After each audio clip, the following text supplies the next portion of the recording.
All right, it's Friday night.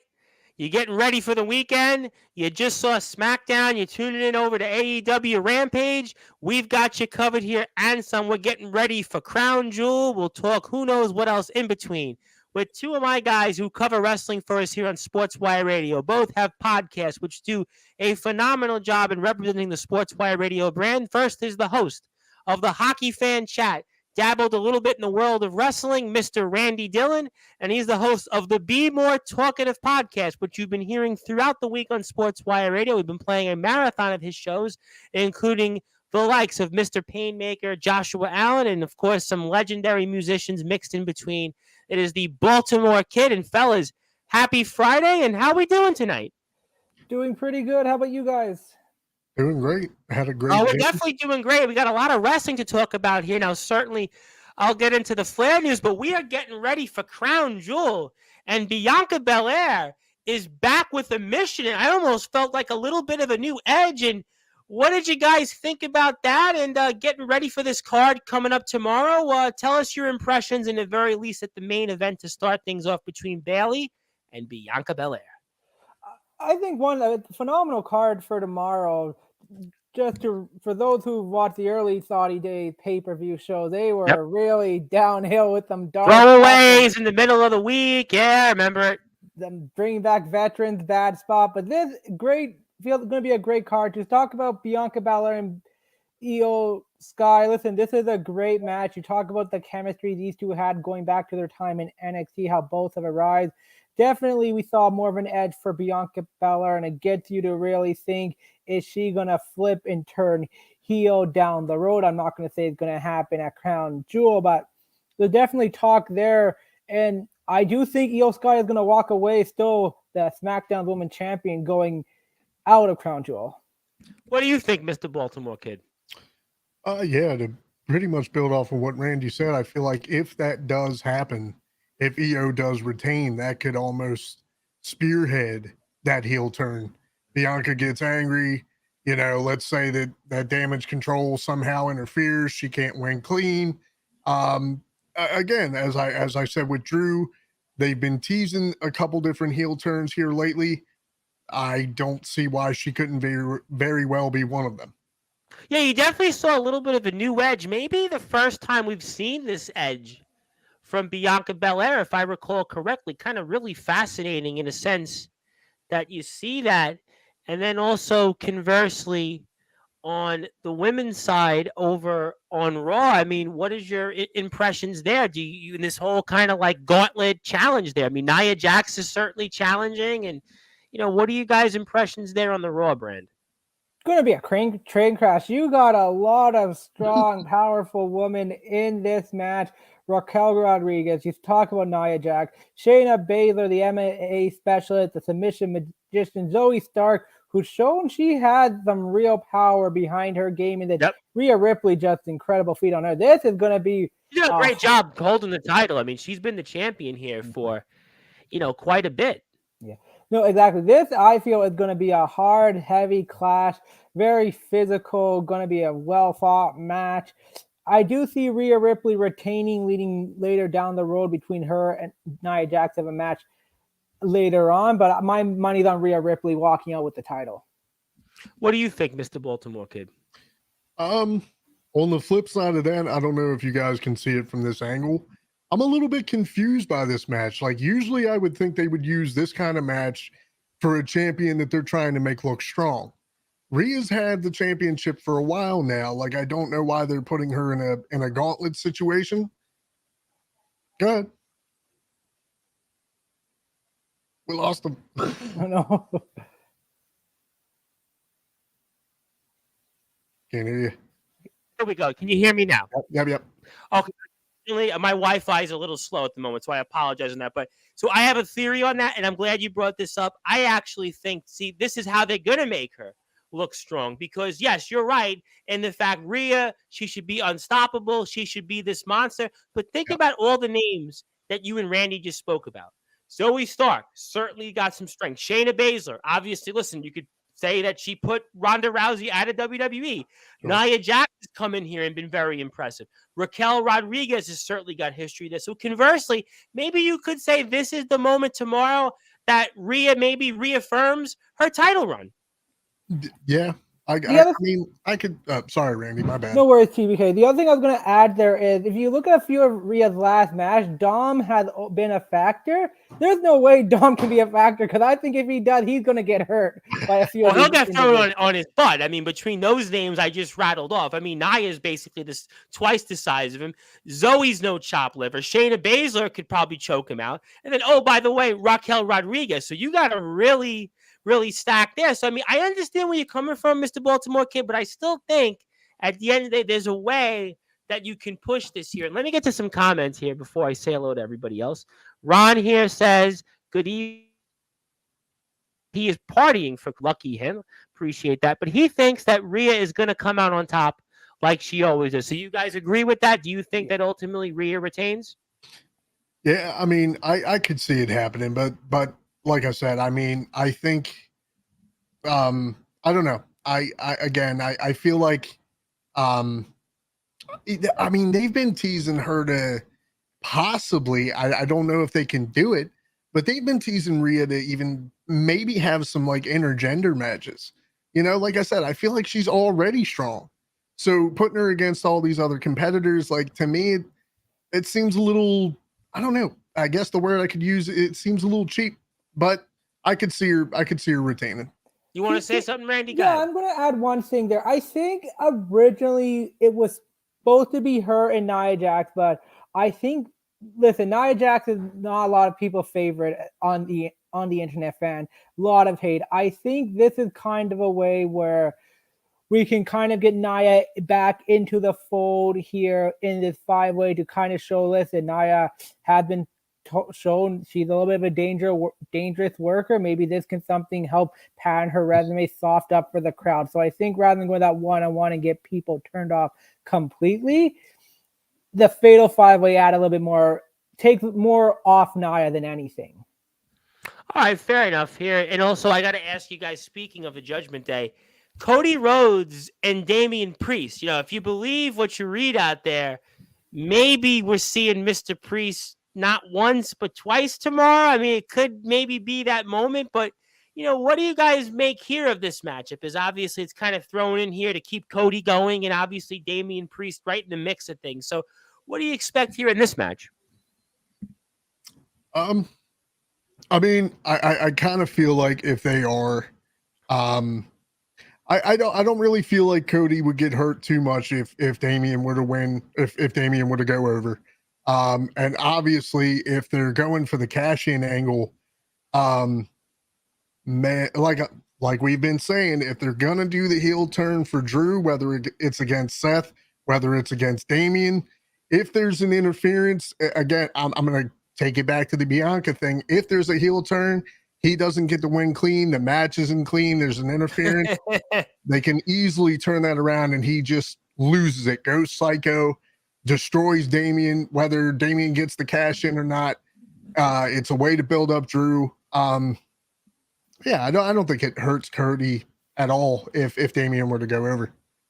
What do you say, Randy? Yeah, this is a little bit interesting what I've been thinking about, because Cody winning does not much for Priest and really doesn't do more for him. As TBK mentioned, Damian wins doesn't really hurt Cody because we've seen how the story, they're building something going into Survivor Series. The interesting thing is the cash-in, because that seed now has been planted with Cody Rhodes commenting, you have the briefcase, go do something. And we saw, listen, if Damian Priest was going to cash it in at any point to get the best opportunity, it should have been at the last event, Fastlane, after that last man standing match. Listen, especially with what they went through, and especially Seth Rollins, that was kind of the moment there. Sure. 100%. Even if like he wasn't at 100% after that match, you still had the Judgment Day to kind of help beating down Rollins in a sense. And I'm having a hard time seeing if he's going to cash it in successful, if he does attempt it, because I'm seeing some. Are they going to push Damian on his own? Because we've seen him and Rhea Ripley kind of butting head the last few weeks. The thing I worry about, if that's the case, is Damian ready to go on his own? Listen, he's been great with the Judgment Day. He's really taken off, did a great work with Bad Bunny, but he's always had the Judgment Day in the background. I think he's at a point where it's almost like Batista years ago, years before that, Diesel, aka Kevin Nash, where you're almost kind of like, when is that moment? When is that moment to kind of let him loose? Is it tomorrow night? I don't know. I mean, obviously, there's a lot of questions there. And conversely, going over to that, let's talk about actually the World Heavyweight Championship match between Seth Rollins and Drew McIntyre. And obviously we've seen Drew, and a lot of it's finally been built in about the fact that run that he had, he never really got to have the run that everybody else has had. We've spoken about it here so much throughout the past, and I've been obviously here on Sportswire all that time. I was out there, remember speaking, we were doing spots with the different wrestlers who couldn't wrestle overseas, and we talked about that Drew McIntyre run and how difficult that run was to not really ever to be able to get it in front of the fans and have that moment. And they've kind of built that in here. And is this the moment for Drew McIntyre? I mean, maybe conversely, this is the perfect moment. I think some people think because Drew could win and then have another moment stolen. So what do you think here? Because, Seth Rollins has really been taken to the limit at times, but he's kind of been a champion in a way, certainly a different champion than what we've seen from Roman Reigns. So what do you guys think here?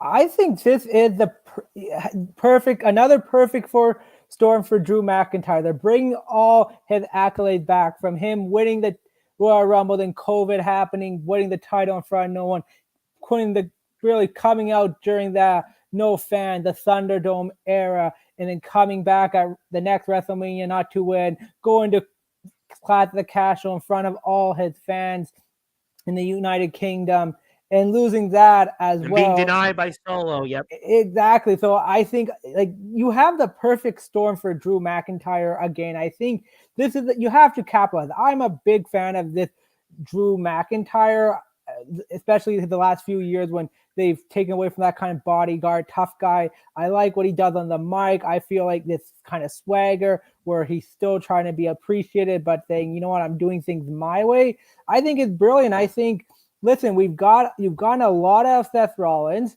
I think, how much more are you going to get out of him? Listen, there's been reported that he's taking a beating, and if you're going into WrestleMania season, it wouldn't be a bad idea giving him a little bit of a break before the Rumble. So I think this is a perfect storm for Drew to win, and I think even to add on top of that, to kind of keep the title and Damian not to fail the cash in on top of that.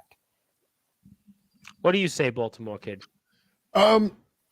Like I said, I mean, I don't want you guys to get tired of it, but literally, I think it's almost black and white at this point, right? Because to go off of what he said, it's almost spelled out for you, right? Again, if there was any time for Drew to win that championship, it should have been at Clash of Champions in front of that crowd. That crowd was on fire for Drew. That was another moment that Drew had stolen away from him. You add that on top of the fact that, again, his title run was not the most impressive because of certain reasons.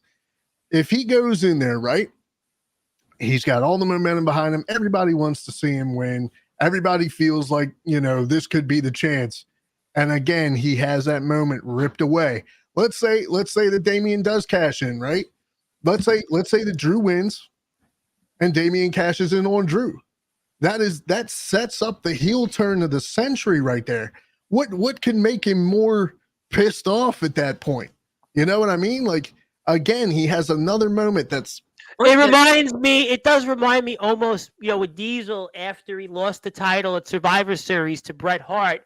Yeah. And, they sort of had the tease there where he gets upset after the match. He power bombs Bret. He's kind of in this phase where, he struggles with it, and, he had the title and he really wasn't the person he was. And maybe Drew is that moment, but I have to throw one wrench in that. If you believe what's out there in this Drew McIntyre contract situation, does that play a role in this, if whether Drew wins or not? Because, no, who knows? What do you say, Randy? You're shaking your head. I don't think so, because from what I know, they've added time in the contract to take him up towards WrestleMania. So you have some wiggle room to kind of work on to figure out. And Drew But McIntyre, do you give a guy a title though that's got, let's say, 5 months left on a contract, a world it's title? risky. It is a risky business to do, but going on point to AEW, listen, their champion contract going to expire in a month, and the rumor is he doesn't have a contract. So it's a very risky thing to do because you don't want to get caught in what happened with Alundra Bray, Medusa with WCW. I think that the hit hit hard, obviously. Hey, they That's have the the biggest one of title. all time, obviously. Exactly. So it's risky enough, but I think you owe it to Drew to give him that little bit of a moment, regardless whether he's resigned or not. And from what I can hear and tell, he wants to be there. He wants to be in WWE. It's not like, oh, I'm upset with WWE or it's not working out. I think WWE is really trying to make it work with him, and I think he wants to be there. Just right now, just something not allowing things to progress. So I think you give him the title, and then, hey, maybe not now, but Damian cash him at Rumble or something. Take that moment away, a bigger moment away for him to main event a WrestleMania for a crowd. What do you say on that, TBK? Is that valid points? Disagree? Agree? What do you say? Yeah, very well could be. I mean, I feel like, Drew at this point, I feel like he's a company guy. He was brought back, he was given a second chance, and ever since he's come back, he's been a moment maker. So I feel like, they have kept him relatively and respectfully happy enough.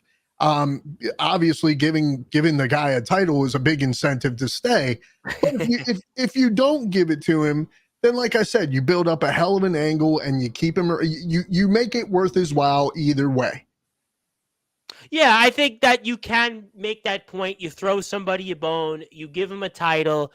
Obviously, you think a lot about the guys that have gone to AEW and they're kind of, in this muddy waters. And do you really want to go through that situation? So maybe you're on to something there. Okay, so we've got that here. And if you are on Sportswire Radio and you want to give us a follow, you can do that here actually on our link below, where you can watch all of our previous shows. You can also check us out here on our internet radio station, where 24 hours a day, 7 days a week, 365 days a year, we play podcasts like the Hockey Fan Chat, the Be More Talkative Show. We'll have a new website, I would say hopefully by maybe not quite next Friday, but definitely by next weekend. We're looking at having a new website with a new official link, because we had an old link, sportnarium.com/player, but unfortunately my predecessor basically didn't give me the login information, so they let the thing expire. But we'll have a new site. I'll have more time. We'll have better stuff there to go. Our blog will be reactivated to some cool stuff there. We hope people contribute. And we're here with the Baltimore Kid and Randy Dillon. You can follow them on Instagram and Twitter.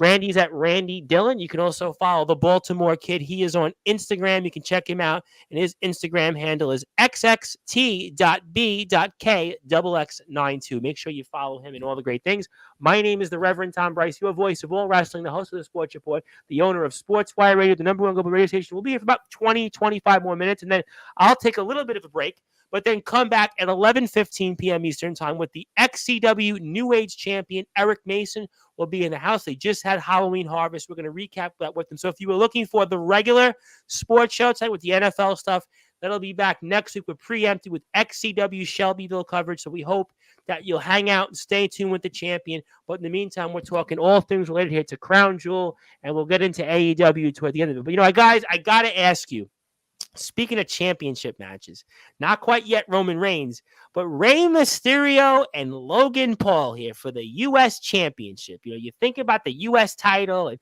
Logan Paul coming in here. Is this maybe the match that we're going to definitely see a championship change? You think about, obviously, the women's title matches, and, obviously you could certainly even make a case for Seth to retain. Obviously, you spoke about Rhea Ripley. I think we all think Rhea's still favored. Then you've got Io Sky, and I think we kind of laid out why she could still retain the title.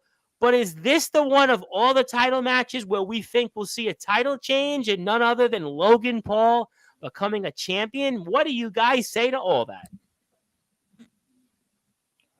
So this is a little bit of a tough one. I've thought about this back and forth. Does Logan Paul deserve a title with all the performances he has put on, from last year tag team with The Miz, facing The Miz, Roman Reigns, Seth Rollins, Ricochet, the Money in the Bank ladder match. Yep. The guy has outperformed. Every time we think this guy can't do something, he takes it to another level. I think definitely he deserves the title. His character, a strong belief. The only thing that's thinking me he's not going to win the title is, do you want on SmackDown two kind of guys coming in and out every second or third week with a title? That's where the one thing I'm hesitant to say, they will not give the Logan Paul the title, because if they give him the title, the rumor is he's going to work with Kevin Owens. I got to think you have to let him keep the title till WrestleMania. You're so close to Mania season. You want that big buzz. Yeah. So I got to think Rey Mysterio retains, just on the fact with you don't want two title champion SmackDowns coming back and forth. And are also, you saying then that maybe Kevin Owens is involved in maybe the finish? Is that what you're kind of telling me? I could see that. I could also see Dom somehow involved in the finish, because it seems like they're doing a Raw and SmackDown thing for Survivor Series. I see. Survivor Series. Dom's technically a North American champion. For him to have a rematch with Rey, that could be a kind of a Survivor Series. What do you say to all that, Mr. Baltimore Kid? So check this out, right? All right, I'm listening. I am going to say that Rey is going to retain. And the reason being is because, Logan Paul has been phenomenal. He has exceeded expectations. He's proved that, he's not just a gimmick wrestler. He's actually very athletic in the ring. Good for him. That's great. But the fact of the matter is he's not a steady guy. And I don't right. You don't put a championship on a guy who shows up every now and then. So with that being said, I think that Rey retains, but I think for one of the biggest surprises of the night, there's going to be yet possibly another heel turn. And it's going to be, if he accompanies Rey to the ring, it's going to be one Santos Escobar. I feel like for some reason there also has been little digs, there's been little teases of setting up the master versus the apprentice. I feel like they set it up to where Santos is tired of living in the shadow. He once again, let's say he had to bail Rey out so Rey could pick up the win. Logan ends up, who knows, spearing Santos. Santos gets hurt in some form or fashion.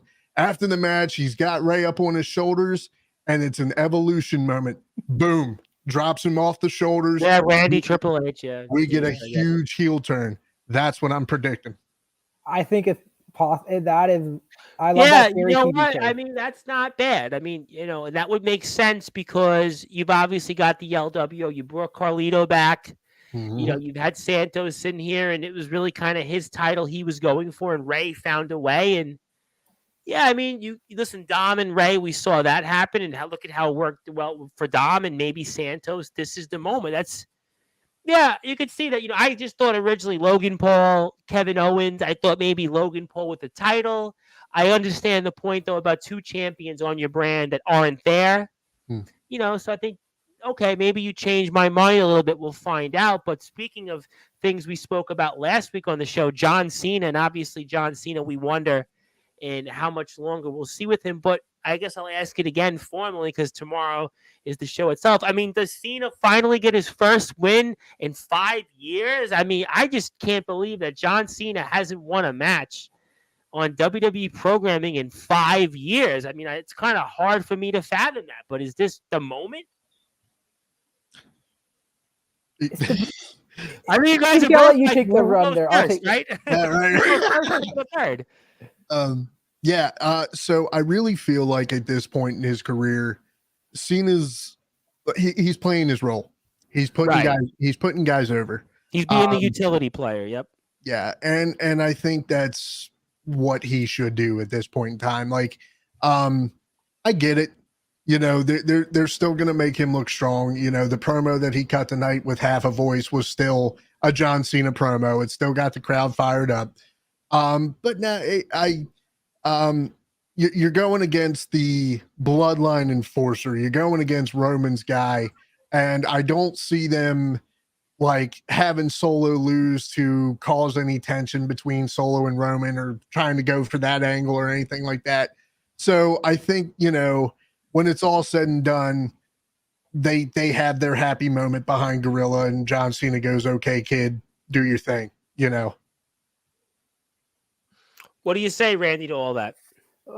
Now, I would completely agree with TBK, but after the news this week of Ric Flair going to AEW, and we know that John Cena is the closest to that record. Now, it all depends on his schedule, how much longer he's going to be around, the Hollywood strike, all that I said it stuff. last week, this strike, I don't see it ending anytime soon still. And WWE has really protected Flair's record, but at this point now, Flair decided to change ship.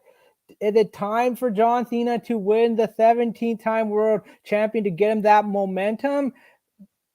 A win against Solo does hurt Solo in a lot of ways, but I could see them doing a possible but again, I think it all depends on strike. My gut's telling me Solo is going to walk out because I tweeted this out earlier when I saw Solo and Heyman together in the ring. This is the future. They're going to be a top attraction. Solo and Heyman being a top thing in the W for many years, for a couple of years to come after Roman Reigns leaves. Do you need to give Cena momentum if you want to beat Flair's record? Yes, but the wild card here is the rider strike, and we don't know. And I don't think Cena has enough momentum. I think how it's going, Solo needs this win to really solidify himself. So I'm going to say Solo.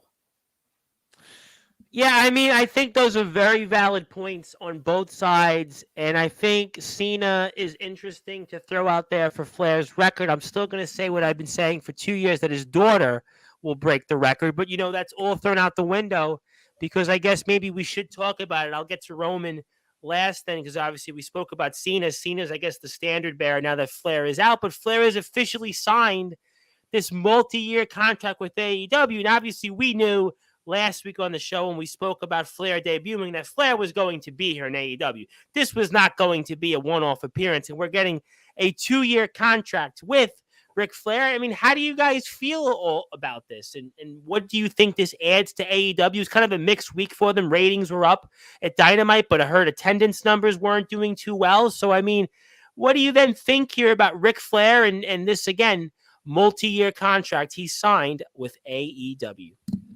With Ric Flair signing, I think it does do good for AEW, as Ric Flair is probably one of the most well-known names in wrestling. Anyone who watches wrestling knows who Ric Flair is. I think it will help their attendance. I think it will help their ratings.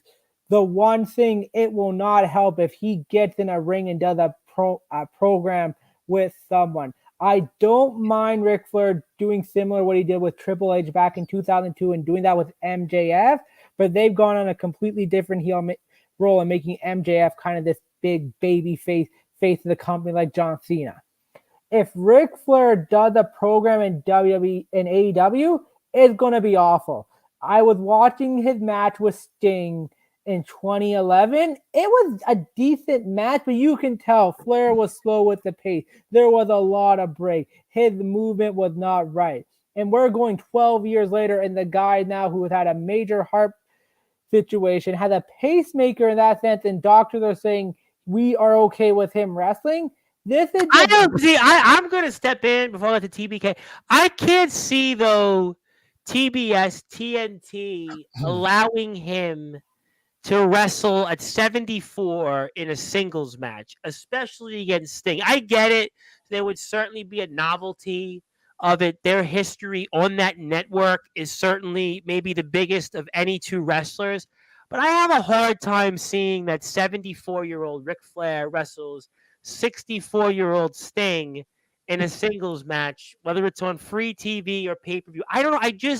Even what we saw from him last at StarCast, he was okay, but I mean, he really hasn't wrestled in 10 years, and he's 74. I mean, you brought up a 62-year-old Ric Flair, which I think was that at the tail end of his run in Impact. I think maybe that was the tail end of his run there, and I mean, that was 62-year-old Flair. I mean, now it's 74-year-old Flair. I mean, what do you say to that, Baltimore kid? You say to all that?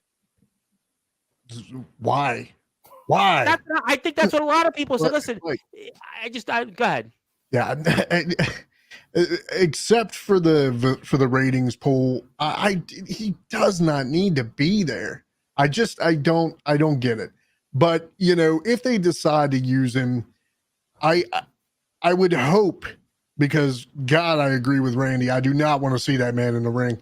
Don't put that friggin' dinosaur in the ring. Don't do it, please. I just don't see that. I don't see what you get. Okay, you get a short-term ratings poll, sure, but it's Yeah. only going to be once. I mean, you really Right. can't do Flair in the ring No. more than 2 times, maybe, if you're lucky. Maybe. But anyway, like if they decide to use him, the only conceivable way that I feel like they get over with it is if they do a Sting route without the action. They put him with some kid, like they put Sting with Darby.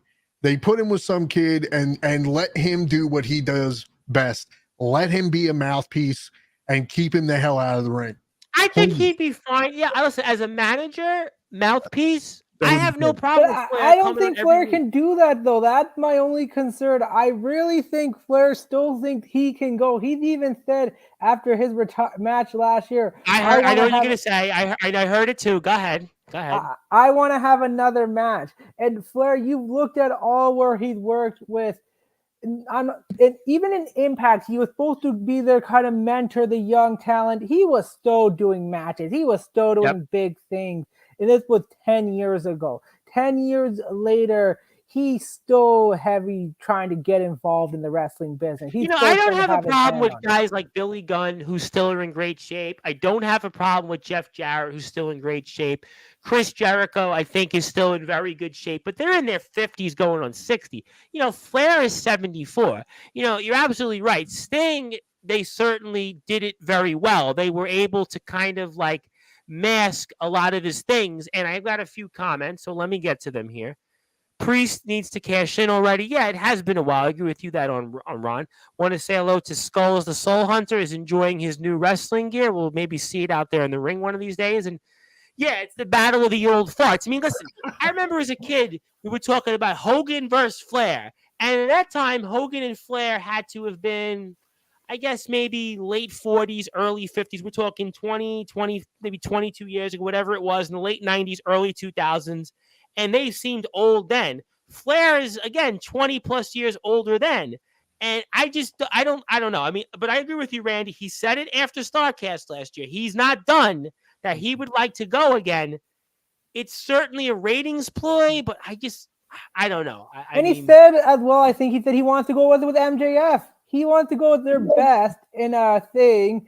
And I'm just like, how did that even work with the guy who had a heart condition going? And I don't know if I see, part of me thinks, I don't know if the network would want that from a liable standpoint. They're investing money into AEW. I just don't know. I mean, I could see it on pay-per-view, not on television. I could see this on a pay-per-view. It's too much of a liability. Yeah. What spots are you calling for this guy? Like, what moves are you pulling off? Like, Flair, Flair does the chop, Flair does the woo, Flair does the strut, Flair does the figure four, and Flair, blades. That's what I see. Flair hits the chop. He maybe pulls off the elbow drop, and we're all praying he doesn't have a heart attack. Yeah, pretty much.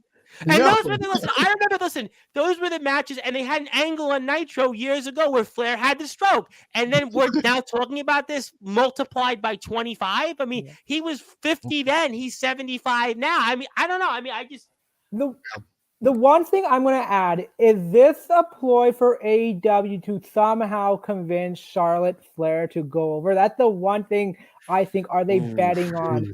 Is it a ploy? It's a long shot, because WWE rarely said, no matter where we go, Charlotte Flair is WWE. We don't care whether she's putting over talent, big match. She's kind of at this time, our barrier, this top tier. She's like their McDavid of the women's division. Exactly. Until they feel she's no longer that, I don't see her leaving WWE. And we even saw today on SmackDown, after her thing with Io, they pretty much just threw her in a tag team match, and she pretty much did all the work. I think I barely saw Shotzi in the match. Because listen, I've heard it time and time again. It's Charlotte and everybody else. I mean, I just don't see it. And I also do think that people are noticing that a lot of these WWE talents go to AEW, and it's like, I mean, it's a lot to be desired. And I have a few more comments here, and we'll hang out for a little while longer. It's like Gangrel, who's still wrestling. Yeah, but Gangrel is not on AEW TV every week. He's not on Raw. Yes, Gangrel is in places like CCW in Florida Coastal Championship Wrestling. Yes, he's at Valley Wrestling Connection. He's made certainly a major niche in the independents. He just did a UK tour, but he's not Flair. Or even Gangrel. Gangrel's 55. There's a big difference between 55 and 75. I think that's the point here. You can't even put. I don't think it's even fair to put Gangrel and Rick in the same. No, well, 55 is 55 versus 75. Think about it. You're 55. Well, yeah, but let's put it this way then. If AEW was announcing they were bringing in Gangrel, everybody would be like, yay. Exactly. Exactly. They would be like, yay, yeah, and what's the catch? And I think with Flair, it's obviously Ric Flair, 16-time champion. Go ahead. Unless they brought in Gangrel for the sake of Edge and Christian and the Hardys for like a new brood or the old brood type of something like that. There would have to, like you said, there would have to be a catch. But yeah, there has to be a catch. Gangrel would be for one moment. His run in WWF was really, 2 years, and it was really 6 to 9 months. It really, I mean, yes, he's made a tremendous niche in the independents.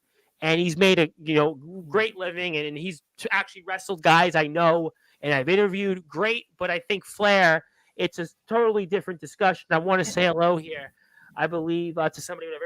I think this is Mr. Peter Richards. I think Flair's in AEW because of his energy drink. It's AEW's signature energy drink. Yeah, I did. But how much does it really have to do with the energy drink? Because Ric Flair's name on his own, the brand himself, the Nature Boy. Well, wasn't it out there that he would have went to AEW like 2 years earlier, but because of what happened in the comments from the Dark Side of the Ring, was it the plane ride from hell? I think it was that he kind of didn't go earlier. I mean, and we really haven't seen him much on WWE TV really in the last year? What have we seen him once? So probably since 2020 with Orton. That was the last time they. Well, we saw him on TV, right? Once this year, maybe. Was he on once? I think. Maybe at the 30th anniversary of Raw. Exactly. That's what I was thinking. Once. But the one thing I'm going to add on this is everyone have always kind of said AEW is different than WWE. They don't use legends. They try to put over new talent.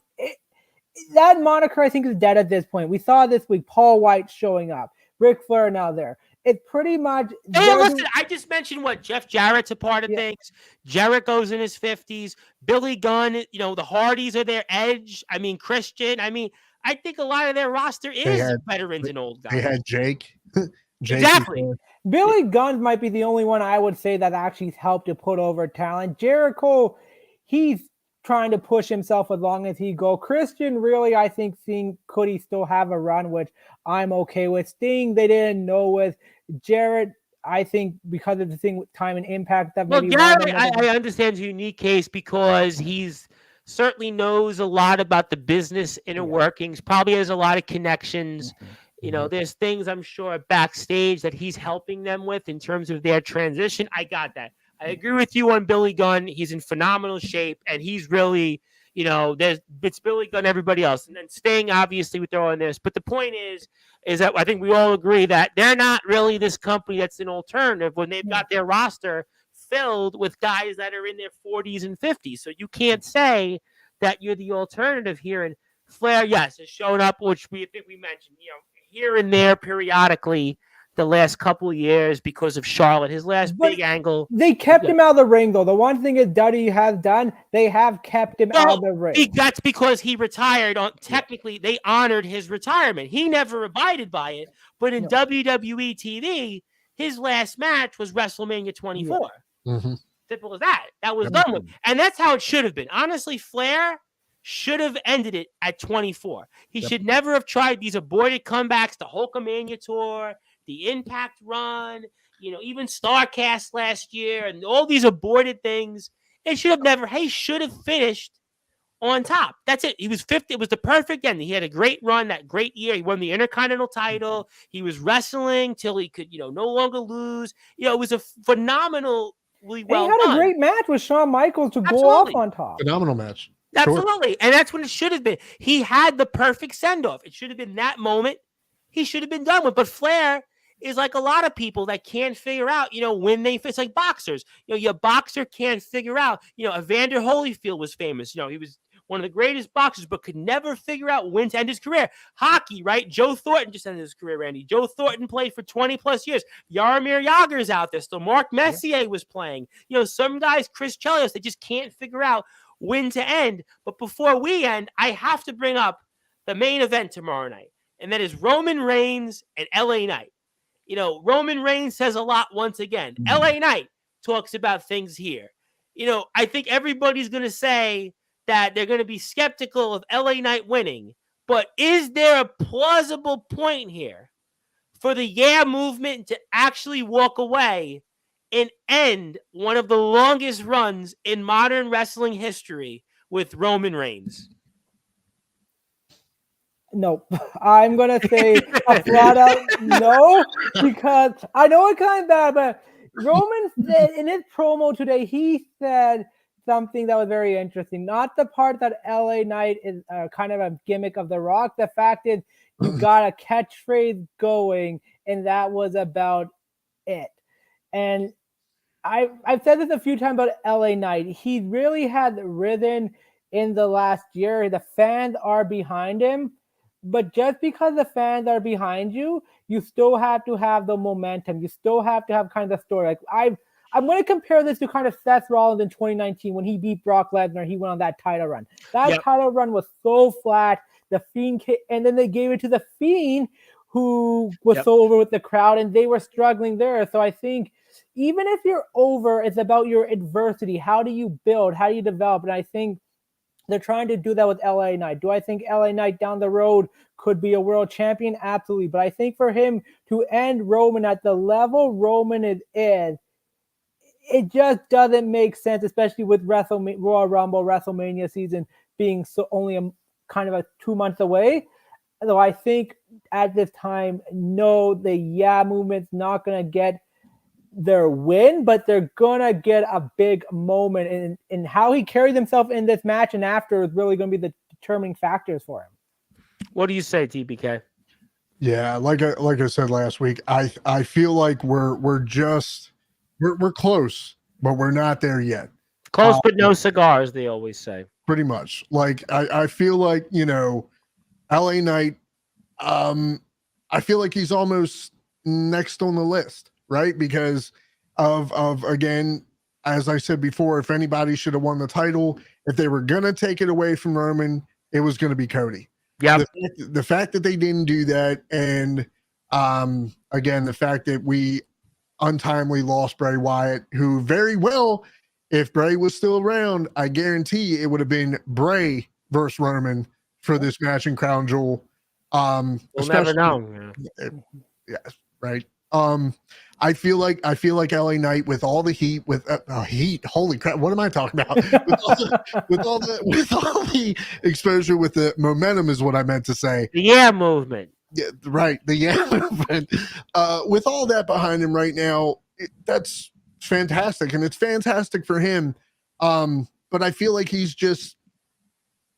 I hate to say it, but I feel like he's next man up.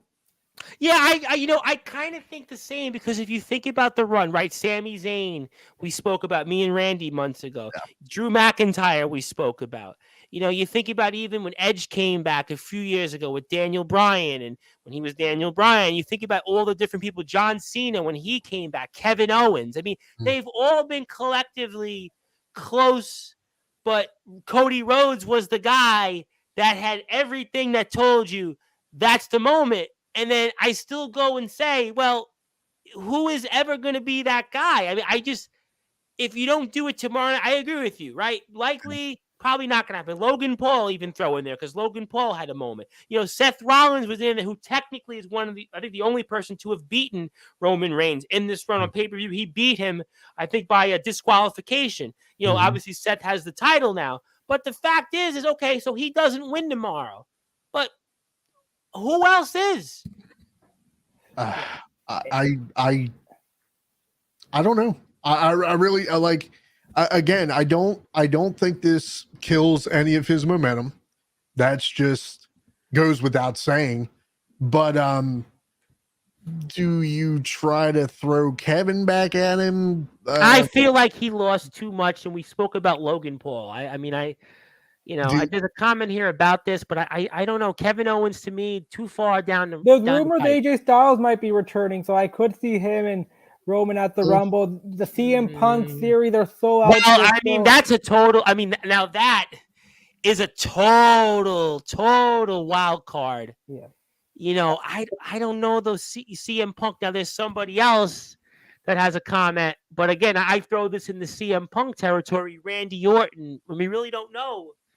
Randy Orton's been out of action for what, 15 months now, 16 months. Yeah, I still or do they choose to do a reverse bloodline here with the Judgment Day, right? Do they try to, again, if Priest is to win, do they try to go the whole multiple belts route for the Judgment Day and give Priest the double belt? Or I don't know. I really don't know who is that guy. Like I said, if it's not Cody on down the line, who else do you have? That's why I feel like I still think it's gonna be Cody. I do.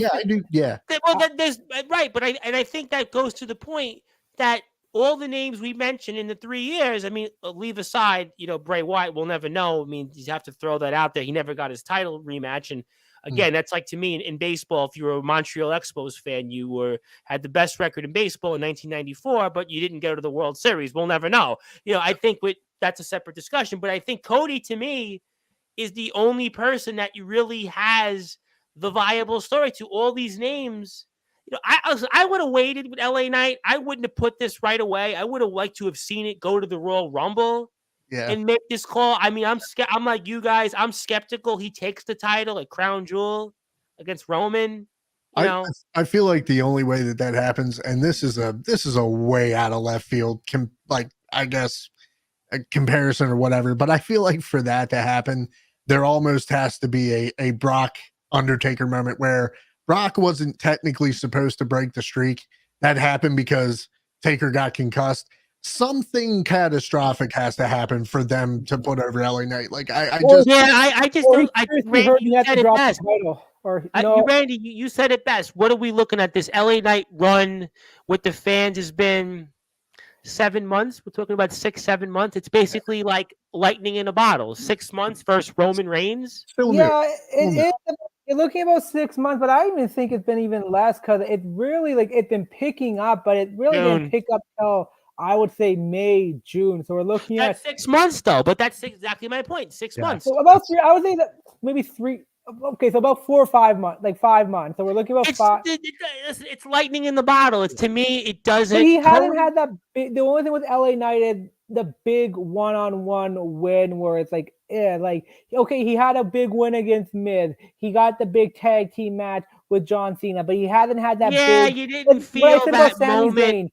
Cody was the one guy that had it because he won the Rumble. He had the story. He had the history. Coming back from the match with Seth with the torn pectoral on top of that. Yes, he had the history. Yeah. I know guys like Austin said, well, it was genius that been retained.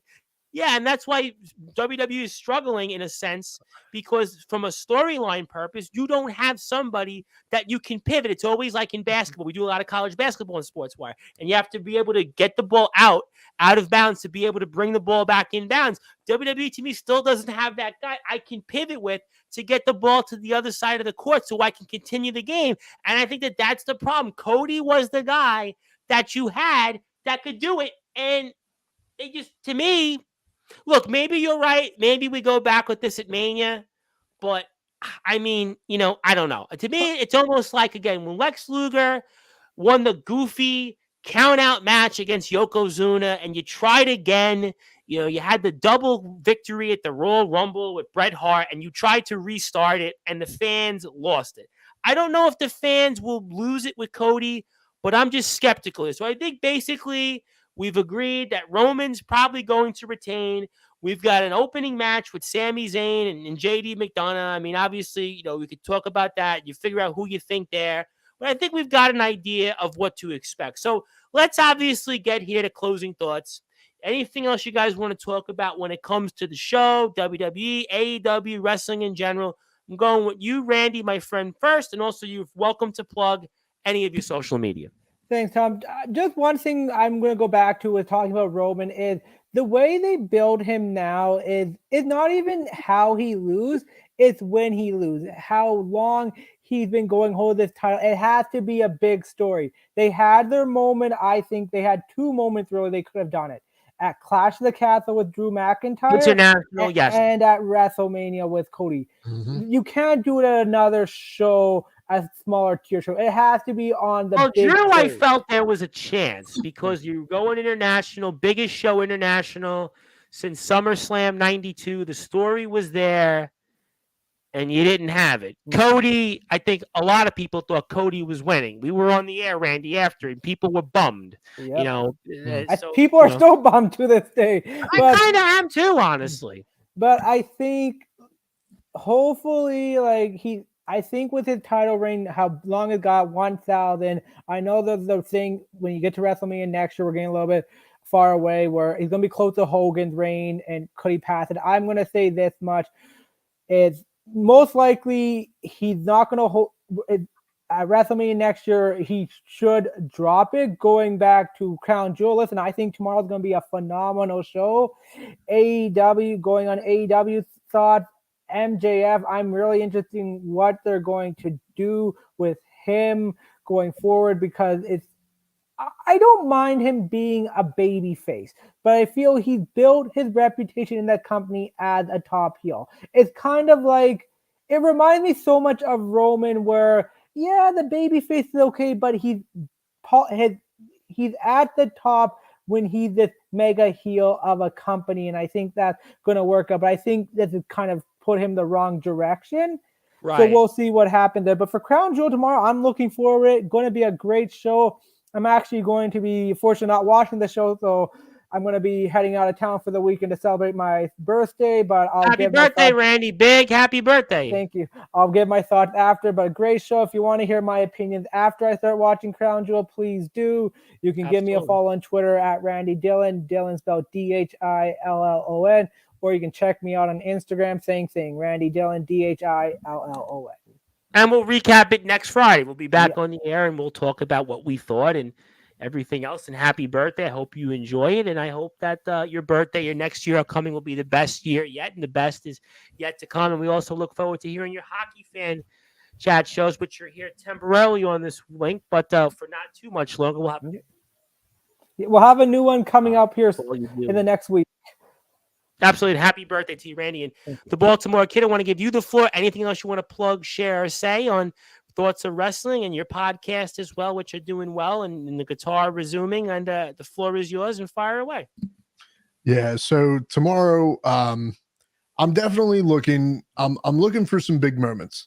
I don't want to see more of the same. I want to see some heel turns.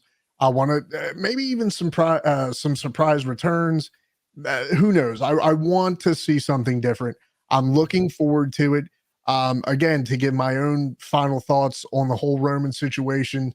As far as I'm concerned, at this point, if they take this to Mania, and of course they go the whole route with Cody, I almost want to say it in a small way, because of course everybody's going to see or be happy to see Roman finally dropped the title. But at this point, it in the smallest way possible, I think it almost becomes tarnishable because it's so predictable at this point. You've got to have him drop it. And if they have him drop it to Cody, then it's like, this is what you should have done a long time ago. If for whatever reason they don't give it to Cody, then the only other routes that I could see them going is, like Randy had alluded to earlier, was the possible new face being Solo, maybe even Jimmy or Jay. Solo would be believable because he's got that silent assassin. He's kind of been molded. Batista, we saw this with Triple H years ago. I mean, there's a viable path. Yeah, maybe Solo. But whatever they do, if they decide to go that route and keep it in the freaking Hanoi family or whatever, Hanoi family, for God's sake, I am tired of the tribal chief angle. So for what if they decide to do that? I don't want to hear a new tribal chief. Do something else. Well, no, listen, I do think that it's what they've done. I give them credit, but I do think a point is to be made that this has been going on for 3+ years, and Too long. It's too long. Let It's run its somebody course. else try. Let somebody else have a chance. I think. Look, we talked about it on a lesser level, a very lesser level, with Craven Rage and WCE. I mean, Craven Rage has been their champion for a while, and people got fed up with it. Ledger Shade in Tennessee Backyard Wrestling. I mean, you see it, and people tire of things, and I think that is something else. Anything else you want to plug? Your Instagram, you'd like to plug as well? Yeah, for sure, guys. If you want to follow me, as Tom said earlier, you can follow me on Instagram, xxt.b.k, XX92. Always be on the lookout for new episodes of the Be More Talkative podcast. Like I said, I think we're flirting with the idea of doing 2 a week. If we do, they're going to stay at their original time of Mondays, noon EST, and I will also possibly start dropping episodes as well Fridays, noon EST. Next couple shows we got coming up, I got the guys from IMF. That's going to be a good episode. Yep. And then I got my co-host back on the show with me. So look out for new episodes next week. Right. Yes. And I'm looking forward to recapping Crown Jewel with you guys. I'm looking forward to that also. And obviously the IMF guys, will eventually have them back on in a few weeks because they're getting ready for Winter Bash. So we'll definitely talk about that also.